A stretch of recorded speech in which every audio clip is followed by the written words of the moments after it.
and good afternoon to all from different parts of the world. Today, our guest is Dr. Harish Kumar. He done many talks in our platform, and all the time we will very much, he is a good speaker, and he will do wonderful. He can make the talk very beautifully and narrating very serious subjects. He make it into very simple and making us all very glad. So he's from Dr. Harishri Homeopathy. He's the consultant of Harishri Homeopathy, Kalamassery, Kuruma City, Cochin, Kerala. He's having 21 years of experience and a JCA trainer. Today, he's leading us some hard learning lessons. I don't know what is he is going to say.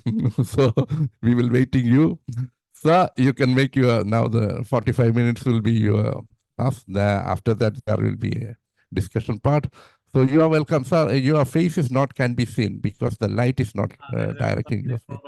Definitely. Thank you, Dr. De Silva, sir. Anyway, I will be sharing the screen, so my face will not get issue. Okay, because we like to see your face always. Okay, right. So, once again, thank you, IFPH entire team for giving me this opportunity. Definitely, I should apologize to Dr. Danesh because I have given him a tough time because the original session was planned on 14th of February, then it was changed to 16th, and some unexpected emergencies happened personally. So I had to postpone this, and this is the third, actually, what do you call it, postponing. Okay. Anyways, this session will be like, unlike the sessions that I have already taken, it was all something related to the cases and the positive aspects of the cases and all that. This session will be entirely basically about certain lessons that I learned through my practice, and they are all in one way or the other hard learned lessons. One second.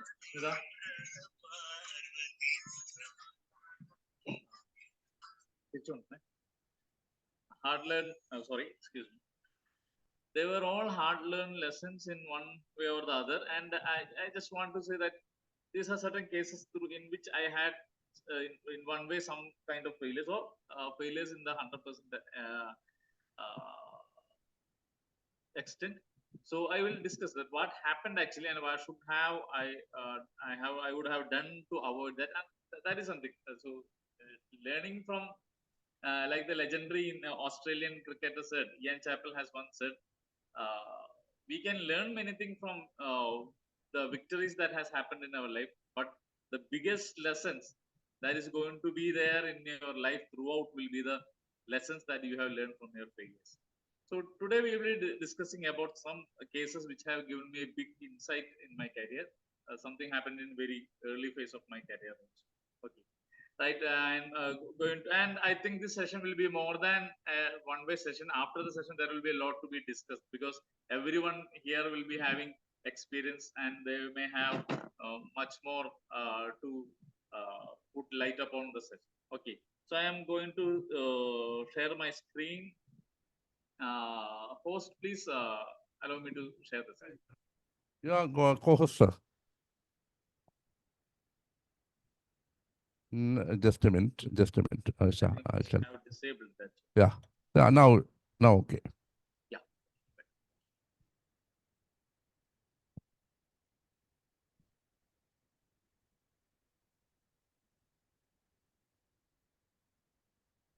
I think now you can see, right? Yeah, we can see.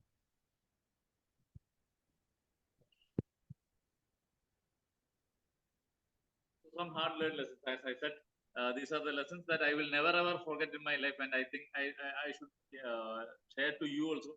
Many of the doctors and people who is in the web room may have similar experiences and maybe much more experience than me to understand all these things. But still, somebody will be benefited by these lessons. That is why I have shared.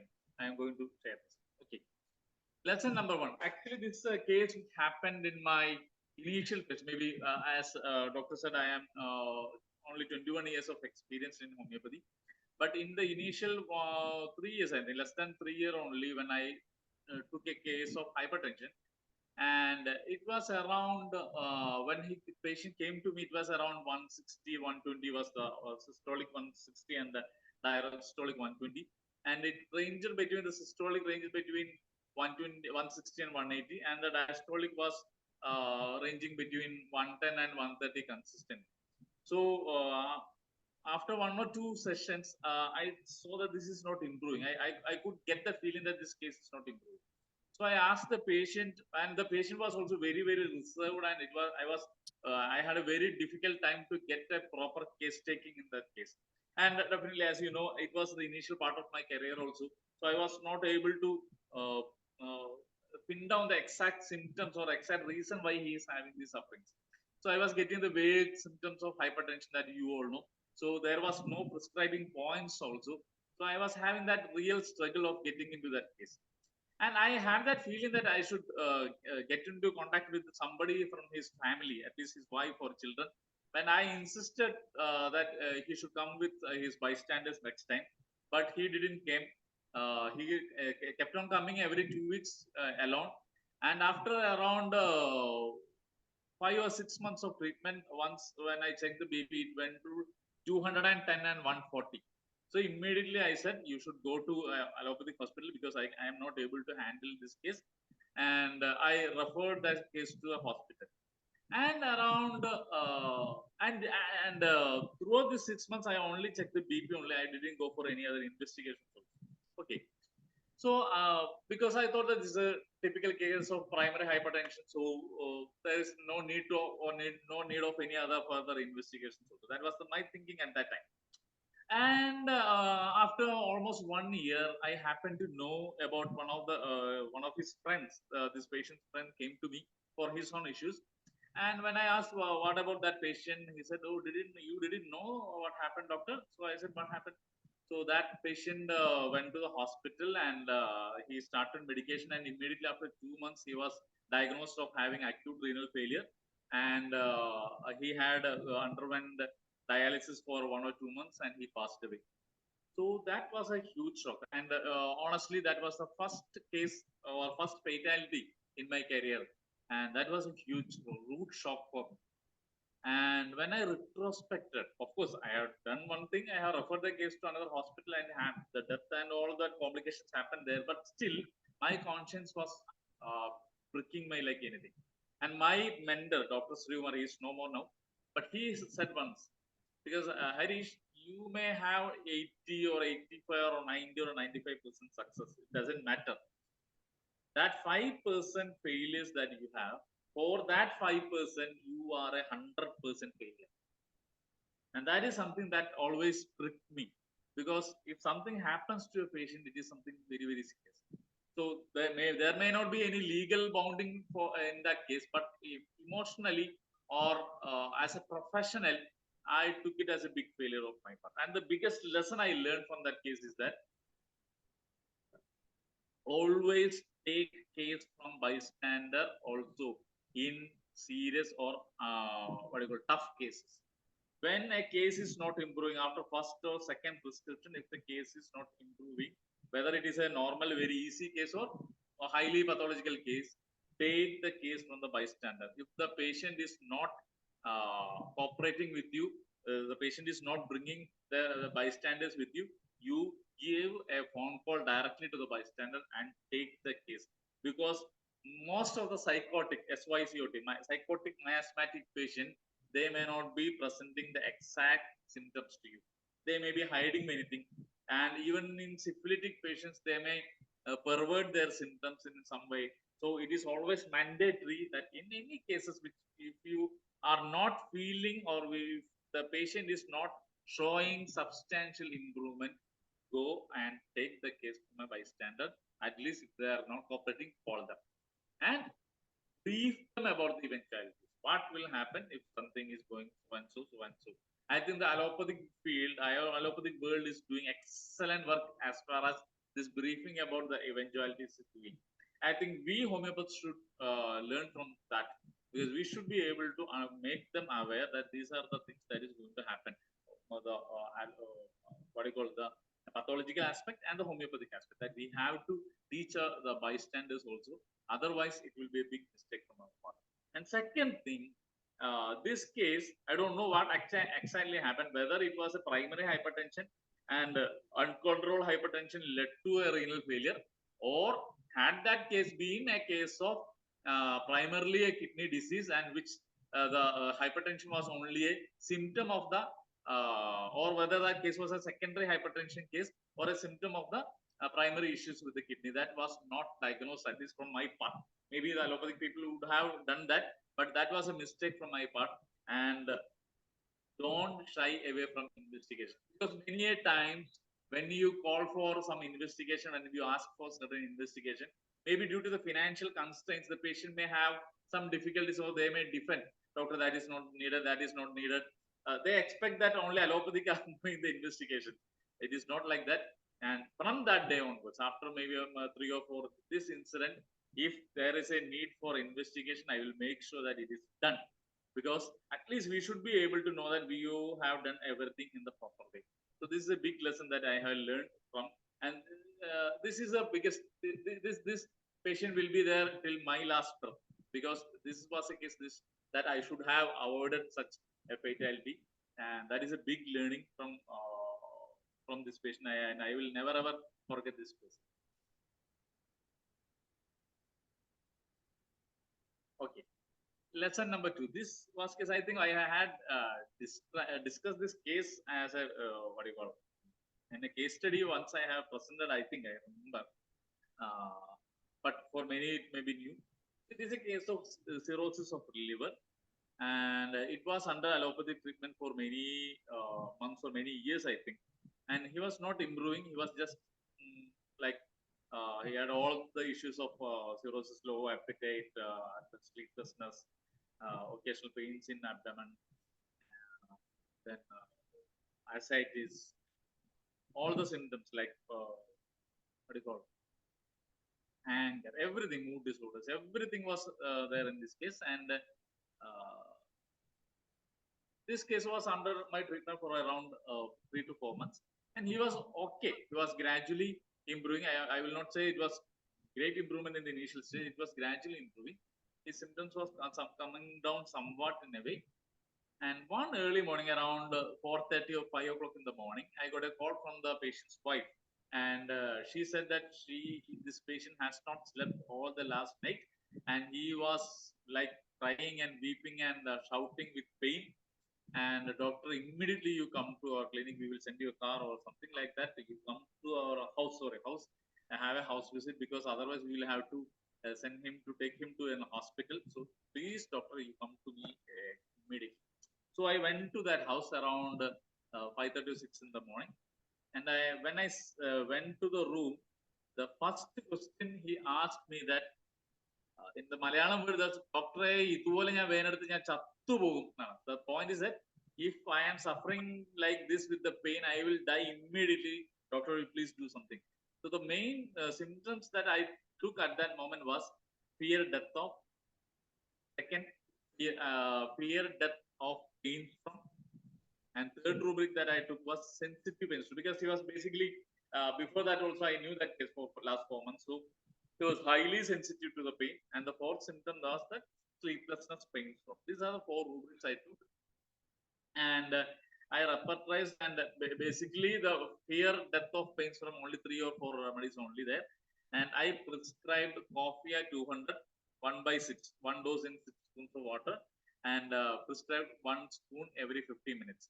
But to my surprise, more than my surprise, to the surprise of the patient, bystanders, after the first spoon, when the second spoon was to be given, when the wife went to the room, he was already fast asleep. And immediately after, maybe or 1 or 2 minutes after the first spoon of coffee 200, his pain was coming down, and he was mainly peaceful, largely peaceful by almost 1 or 2 minutes itself. and by 10 minutes he went to a deep sleep. Around 3 hours he slept and called me after 3 hours. And after that, he was having a fantastic improvement. His liver enzymes level came down. His alkaline phosphatase came down. The more than that, prothrombin time was getting normal. His albumin globulin ratio, one of the important factors, important criteria when you have to see in a case of cirrhosis, the albumin globulin ratio, it should be always greater than 1. That came to be normal. Prothrombin time, bleeding time came to normal. And that case, and even in the scan, there was substantial improvement. And I was very much happy. Patient was happy. The patient's bystanders were very much happy. And it was going like a fairy tale.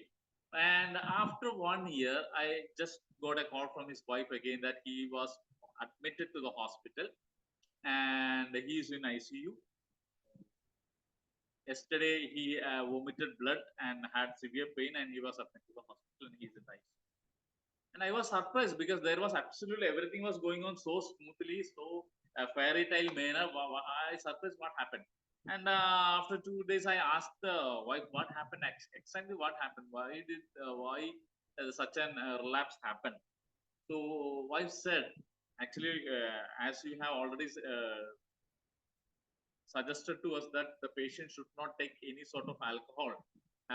He should not take even a 1 drop of alcohol. He hasn't taken the alcohol for last many months or years. But last day, one toddy maker came to our house, and you know the coconut climber, and he makes the toddy.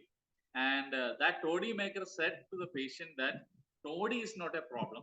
Only the whiskey, brandy, wine, or vodka or beer, that is only will cause the problem for the liver. Toddy is actually very good for the liver. You can have toddy. And this man who is highly educated, he was retired from a very, very high job in Kerala government. He believed the toddy maker and he drank toddy, and immediately the next day vomiting and pain restarted, and unfortunately this patient died after 1 month. So in meanwhile, in that 1 month period, I had an opportunity to talk to this patient, and he said, you never told me that toddy is a problem. You said that alcohol is only the problem. That was the vague or very naive explanation this patient told me. So I was surprised. See, a doctor who has studied in a medical college for around 6 years, did a 1 year internship, and had an experience of practice of having an experience of medical practice for around, at that time I had around 8 to 9 years of experience. This educated person couldn't understand what a person with medical background has told them. He only took the advice of a person who is a toddy maker, and he just what do you call, discarded the entire efforts and advices that was made by the family and by the doctor.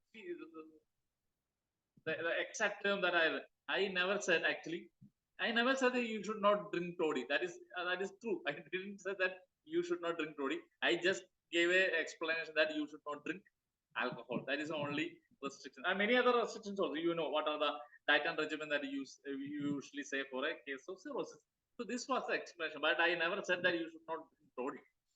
So the problem or the lesson that I learned in this case is that your communication should be laser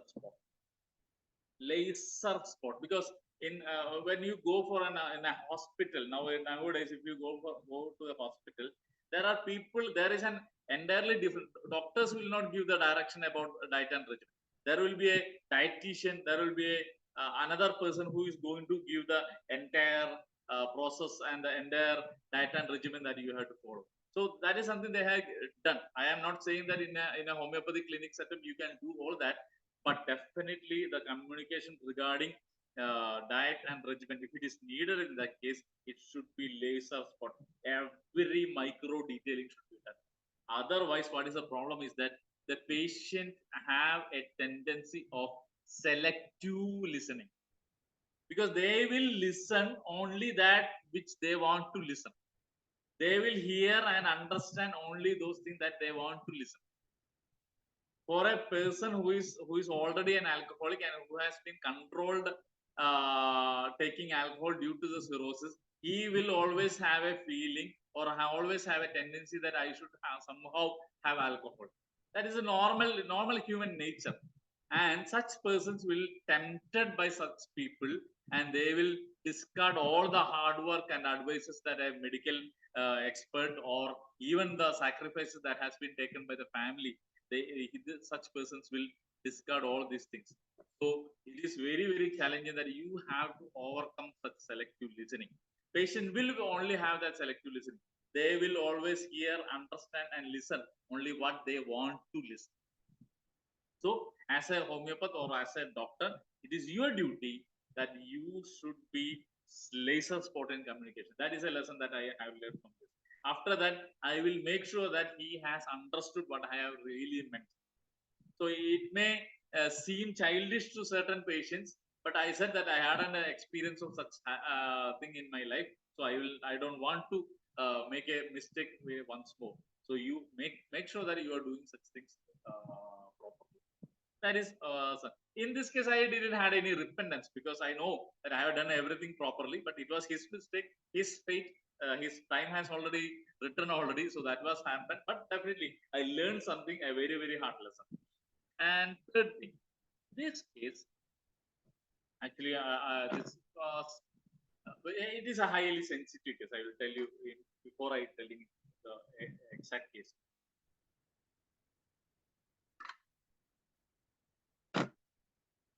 The case was not much huge case. It was a normal case, and the point was that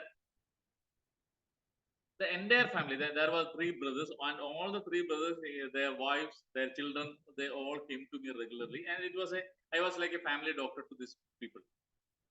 And I knew that they were belonging to a particular caste, particular group of religion, and they have their own ways of dealing with life and rules of the land.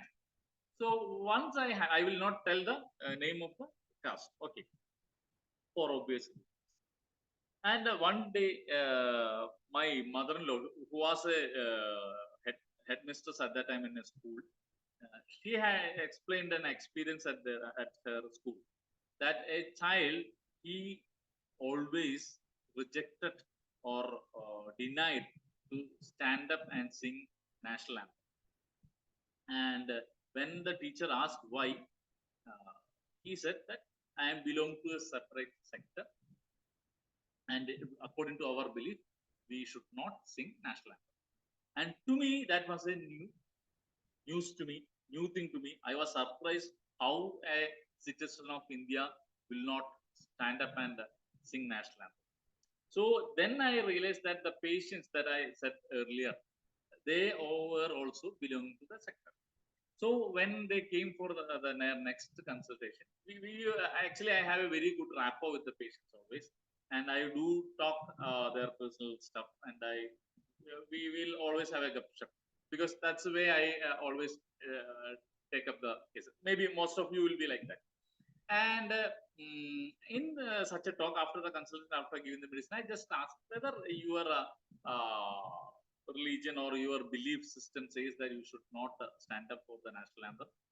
And they were shocked when I asked that question. I could see from their expression, and they were embarrassed at that moment that I asked that question. And they said, yes, doctor, we never sing national anthem. I asked why. So they said that it's because we believe that there is only one world, only one God, and all the map, all the differences, borders, etc., that is in the world, it is all man-made. It is not God-made. It is all man-made. And national anthem is a man-made thing only. It is not God-made. So we don't believe anything man-made. We only believe in God-made things. And I also, when he was very sincere, and I didn't get offended when he said that. I understood, okay, this is the way they think. Okay, I accepted, and I was okay with that. And I thought, okay, look, even our Indian culture also says Vasudeva Kudumbakam, the entire world is one. That is the concept that we also have, definitely. Being a patriotic, that is something different, but still, that concept I could understand. I should have said okay, and we and after that, the entire family never came to me for practice, for their consultation. That was a shock. And in one of that case was a juvenile hypothyroidism, and he was improving like anything. But even then, they never came to me. At that moment, I realized that don't trespass into religious sentiments with patients. Never ever do that. It was out of a curiosity, out of the patriotic feeling in me that I asked that question, but that was an unnecessary question. And of course, I could understand what they were believing in, but that cost me 3 families.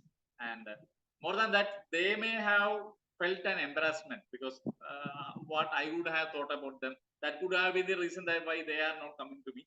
But still, that was an unwanted one.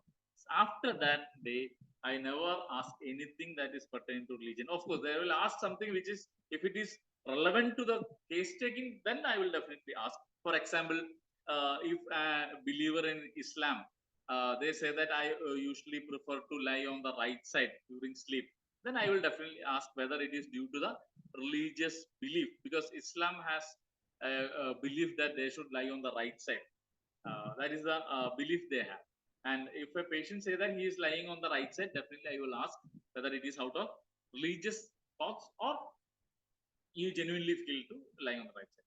And of course, if he is a Brahmin, definitely he is saying that, sorry, if a patient says that he is a having great aversion for meat, egg, and non-vegetarian things, I will always check whether he is coming from a community which is like Brahmin or Nambudri or something like that.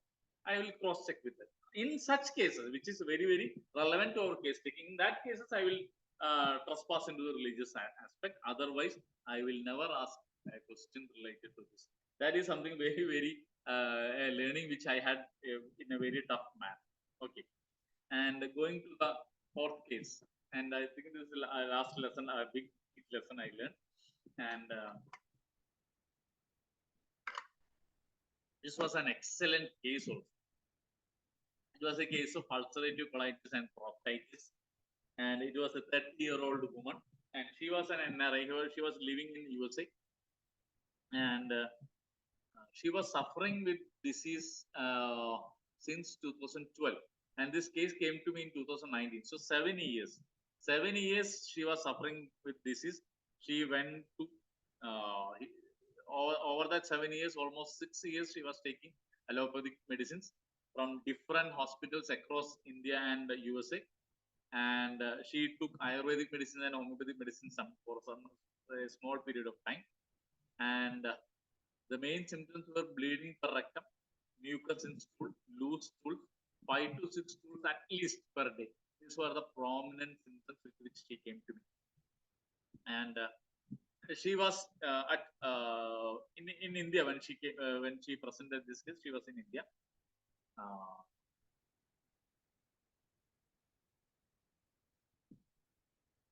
Pain stool during an aggravation night. Mixer for salt. Chilly she was having, and naturally she was very much chilly because maybe due to the water loss also, the what do you call due to the continuous loose stools also, that could be the one of the reasons for chilly. But basically she was chilly even before the diagnosis of the case. Okay.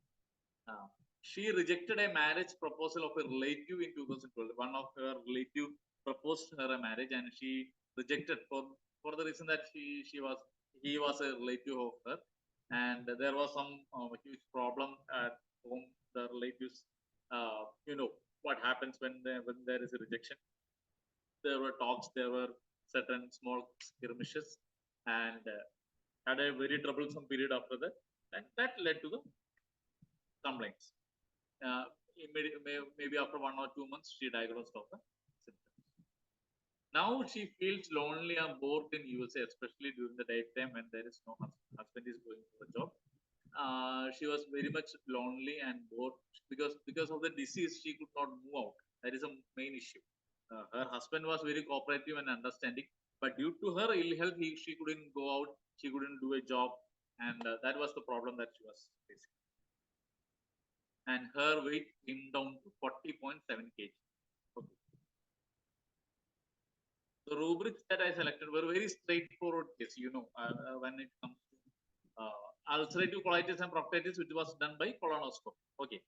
So I took very few symptoms like mind NUE. Mind NUE is boredom. That is the emotion that she was going through, or the status that she was going through was basically her issue was the boredom that she was facing. So NUE, that's the rubric that I took. Then the two pathological symptoms: abdomen inflammation, colon colitis, rectum inflammation, proctitis. Okay, desire for salt and heat lack of. These are the symptoms that I took.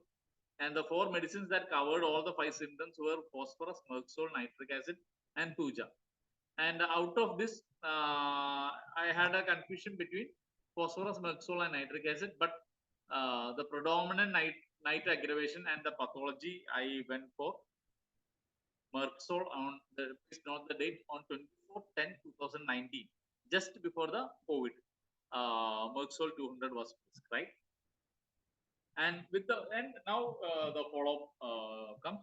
I'm not showing the every follow-up, but the point is that she was stuck in India for almost 1 year because the COVID came, so she never went.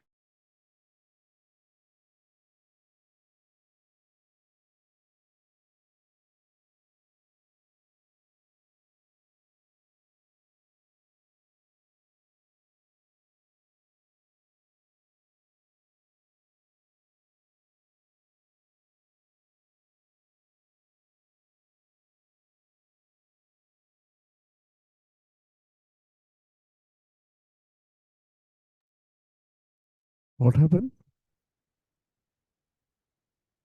Sir, maybe the connection got lost.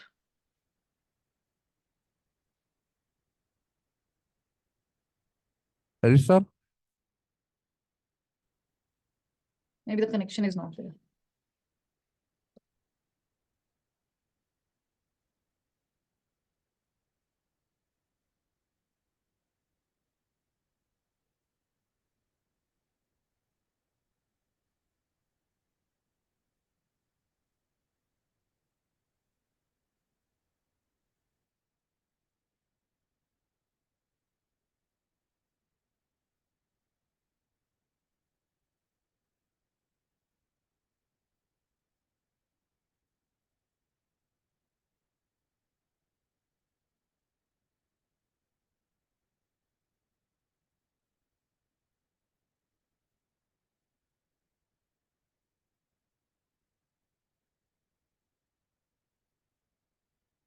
Dr. Dinesh, please call him.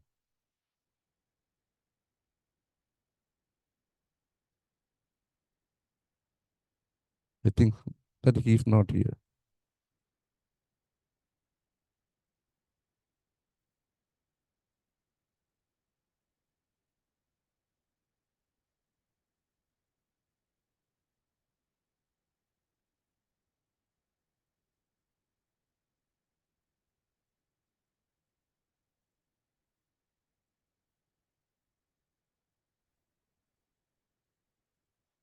Yeah, he entered. Harish.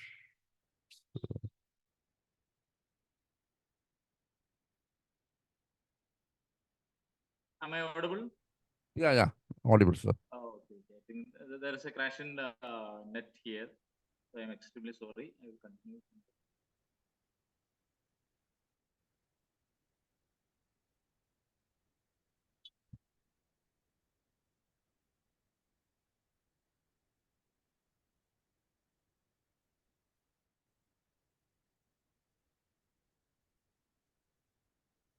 Yeah. I hope I am audible, right? Yeah. Yeah. Okay. Right. So after that, almost as I said, it was COVID period. So she was there in India for around 1 year, and she went back to US after 1 year. So the end follow shown just now. The major improvements there was the pain came down immediately after Merxol. Gradually, the bleeding came down within one tender bleeding came down to normal. There was no bleeding per rectum. Occasionally, there was mucus in stool. The stool number reduced to 2, and very rarely 3, maybe varying when she eats something that is not tolerable to her. Weight started to gain. She started to have weight steadily. Appetite increased and can tolerate most of the food. And the energy level was amazingly improved. She was going out. She went back to US and started to have a job also. So that was a great improvement as far as them are concerned, because they were not under treatment. They were under all sort of allopathic treatment, steroids, everything was done, but never she could have this sort of improvement. And she came back to normal. She even went back to job and also. And weight gain also was there, very good weight gain. You can see from the chart itself, from 42 to 42.9 kg in 2020 March. It was 40.7 when I was taking the case. It was 40.7 in 2019 October, and it gradually increased throughout the 2020, and then by 2021 she reached 50.2 kg, and as I said, all other aspects were also improved. Okay, so this is a classical improvement as far as a case of ulcerative colitis. Number of stool came down, bleeding came down, pain came down, mucus came down, and no pain, no, actually not just coming down, no pain, no bleeding. Number of stools came to normal almost. Stools is okay at this period of time, and there was absolutely very rarely mucus was coming. So it was a classical case of improvement, and I was so happy that this case was going on in such a fantastic manner. And had mild relapse 2-3 times during these 3 years, from 2019 October to 2022 November. That is 3 years and 1 month. She had only 2 to 3 mild relapses, and every time she improved with Mercol 20. And in 2022 November, severe aggravation of symptoms with steady weight loss happened. Am I audible? Yes, yes, yes. Yeah. Okay. So severe weight loss, severe aggravation of symptoms, and lack of appetite happened in November 2022. Suspect that the booster dose of Pfizer was the reason. I think that was one of the reason I could elicit. And the winter also came that time. It was a bit sharp, harsh also that winter. I don't know what was the exact reason for the lapse, but it lapsed in a severe manner. No improvement this time with Mercol 200. Went to Mercol 1M. She was in US at that time. She was at US also. Went to Mercol 1M with Norley. No other medicine was available at hand, and the patient had 7 to 8 stools with blood and mucus. Body weight came down to 40 kg in just 5 days, as she could not take any solid food. She just had a severe lapse, and she had to be admitted in a hospital in US. The saddest part was that she didn't have any other medicine. She had only Mercol 200 and 1M with them, and only placebo along with that.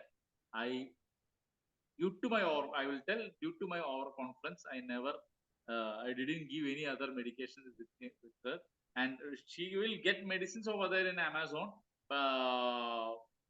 but it may take 2 to 3 days usually. So it was a huge setback and lesson for me. It was a really hard learned lesson. When handling NRI patients, don't be a warrior without weapons.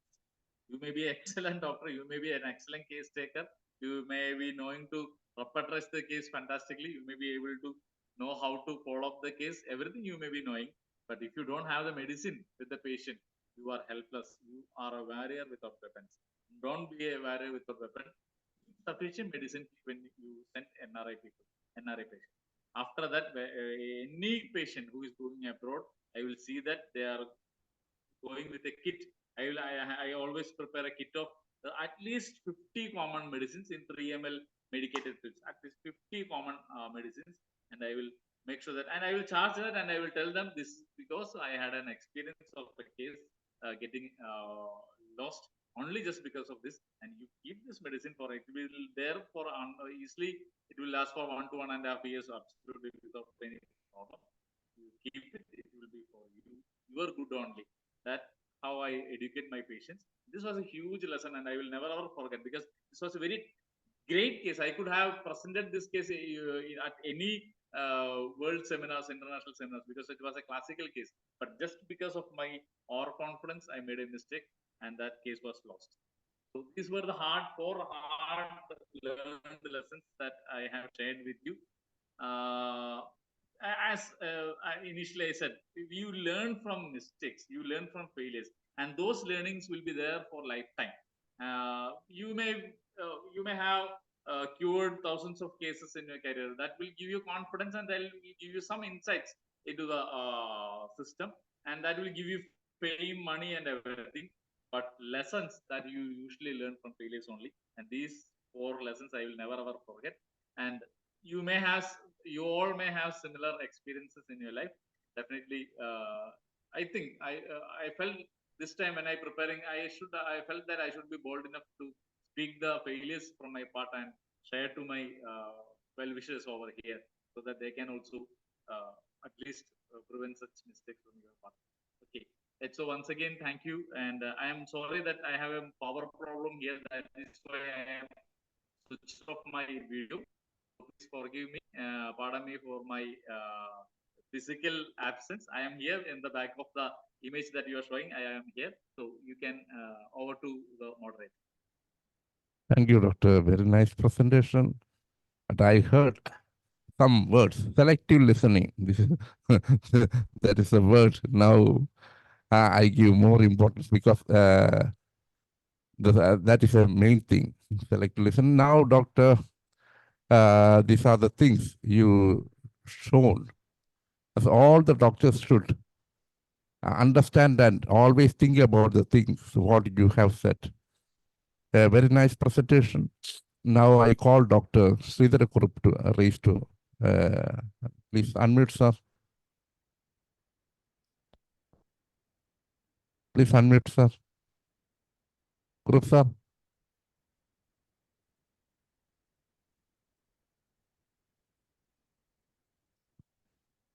Kurup, sir, you can unmute. What happened?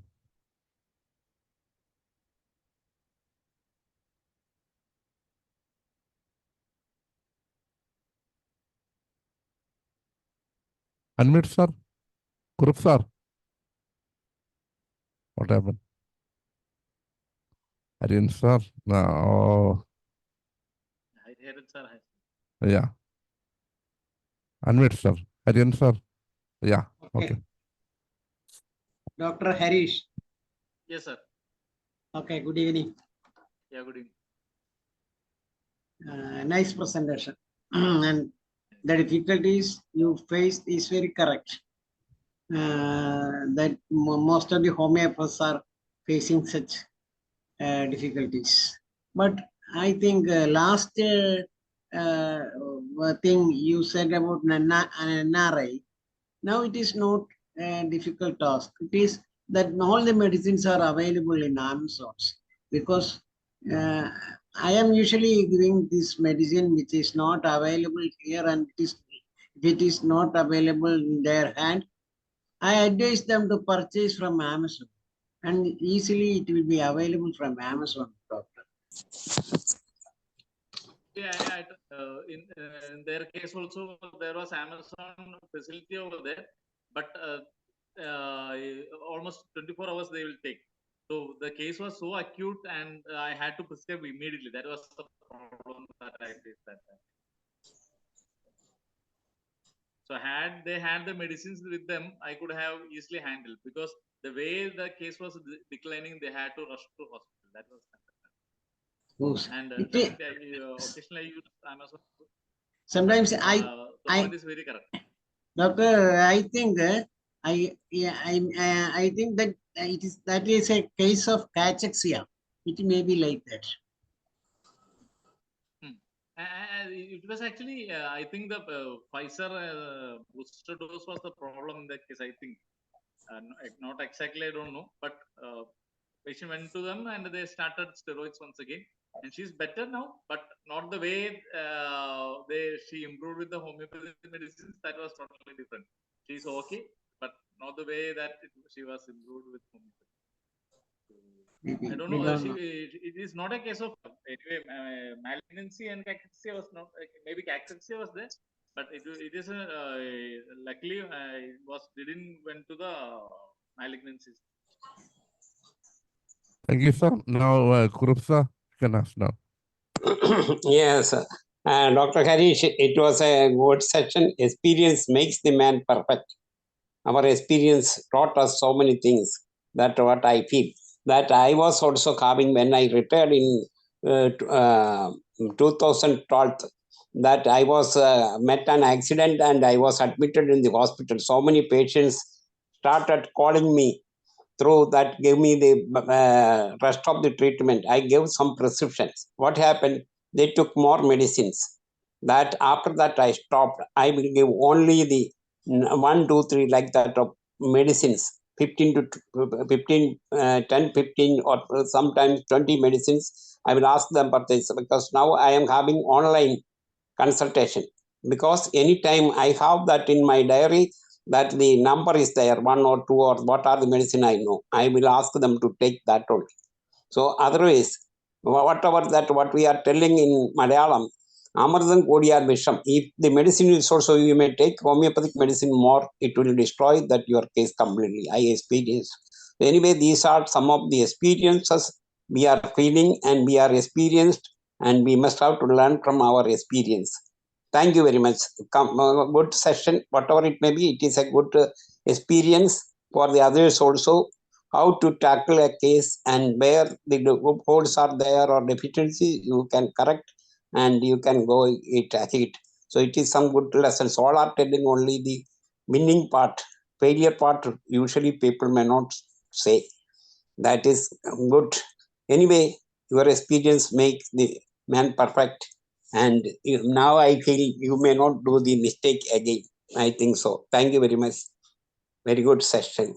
Excellent. Thank you very much. Thank you very much. Like you said, after the COVID, and especially during the COVID, we were forced to prescribe medicines, and patients usually buy from the homeopathic medical shops. And one thing I said that there was people have started to misuse the medicine because they will take the same medicine, they will go to the medical shop and buy the same medicine for the so-called symptoms. Like fever or cold or cough or anything, maybe abdomen pain, everything, and they will take that medicine according to their own wishes and fancies, and the cases get aggravated.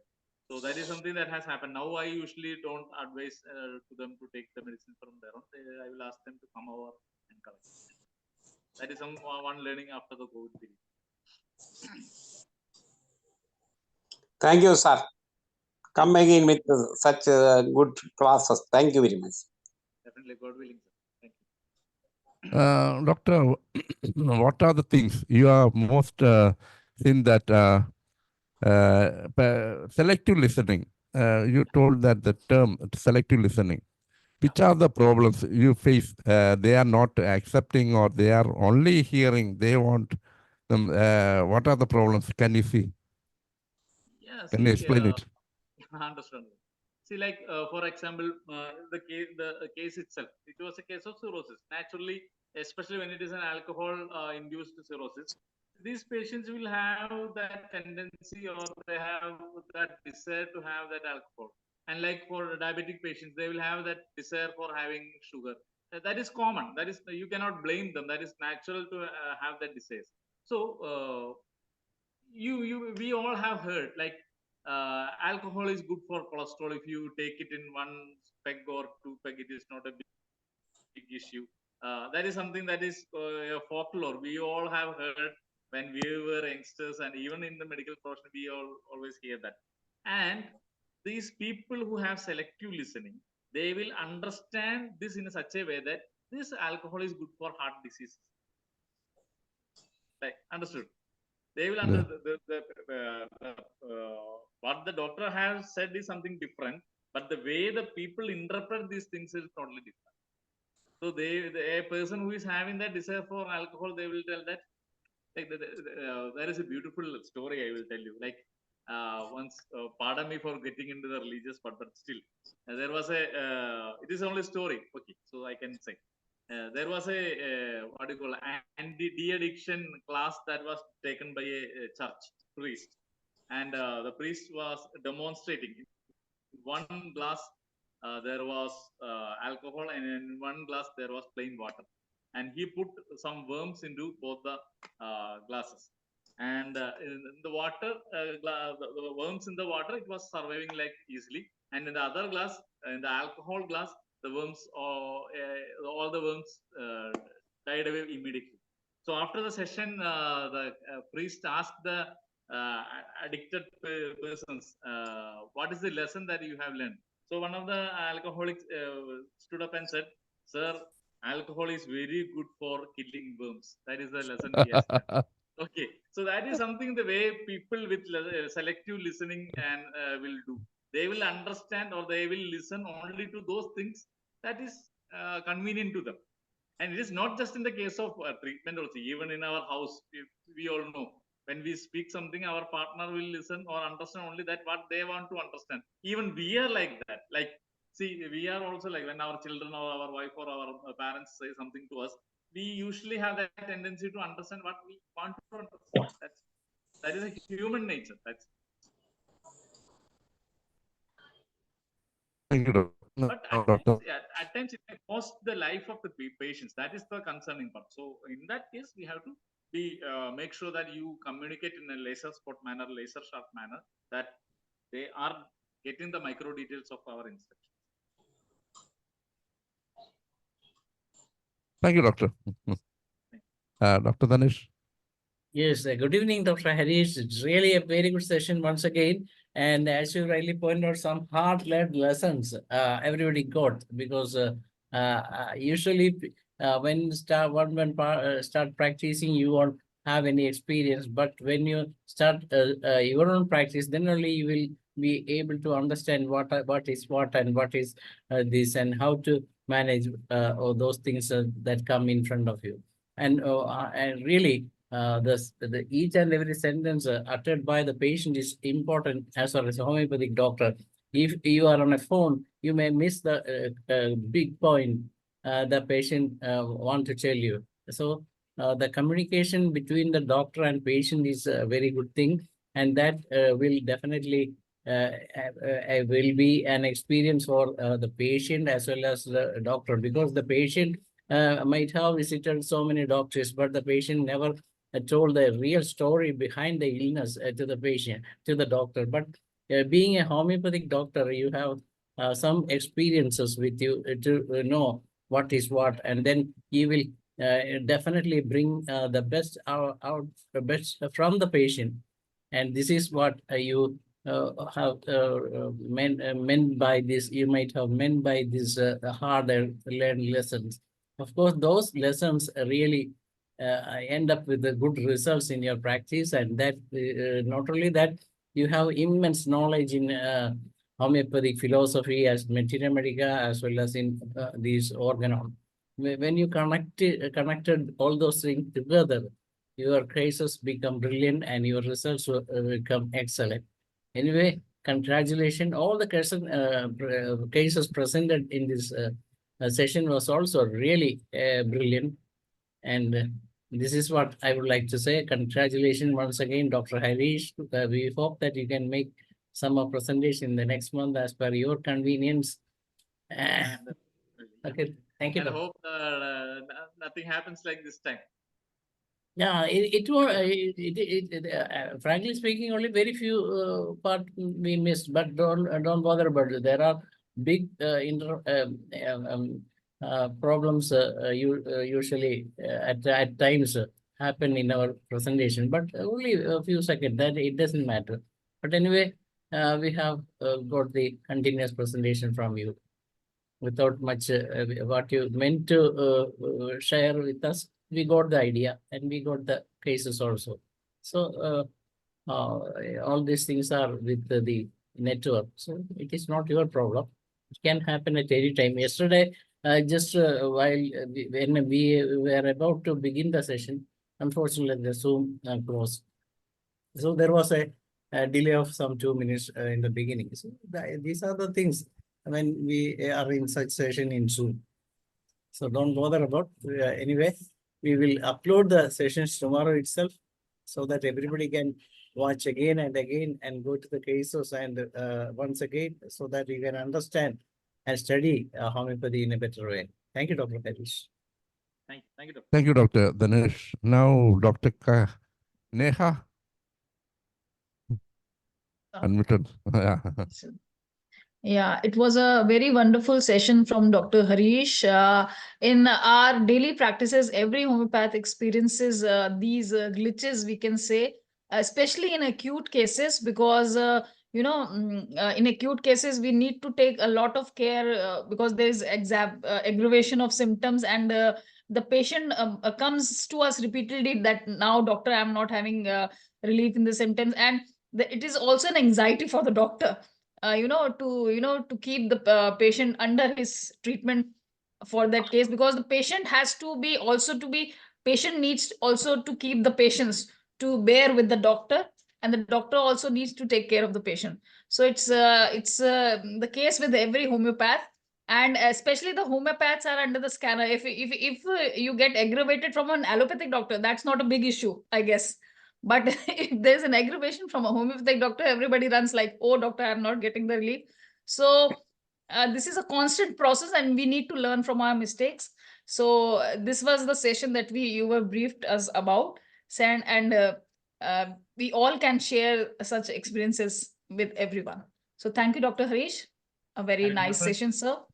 Dr. Hibbert, tomorrow we will have a session from Dr. Neha Kakar. She, Good. she will be What is the presenting subject? What is the subject? A role, a big subject, a role of homeopathy in genetic disorders. Yes. Good, good. Yes, sir. That is the main area we have to explore more. I hope Because I'll be able to do justice to the topic. we are expecting. Yes, sir.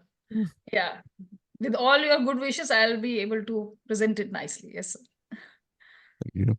Now it is time to conclude our Thank session. you, Dr. Harish. A very nice session, sir. Hope to see you thank you. again. Yes, sir.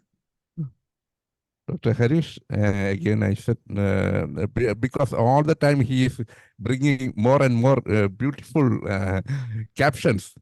So thank you, Dr. Harish. And now let us go to our Malayalam session. Dr.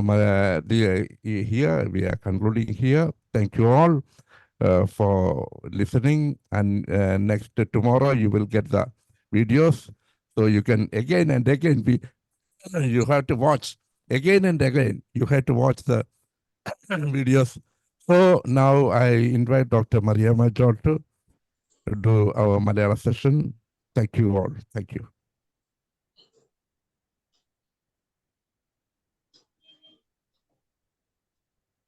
നന്ദി ഡോക്ടറെ. എല്ലാവർക്കും നമസ്കാരം.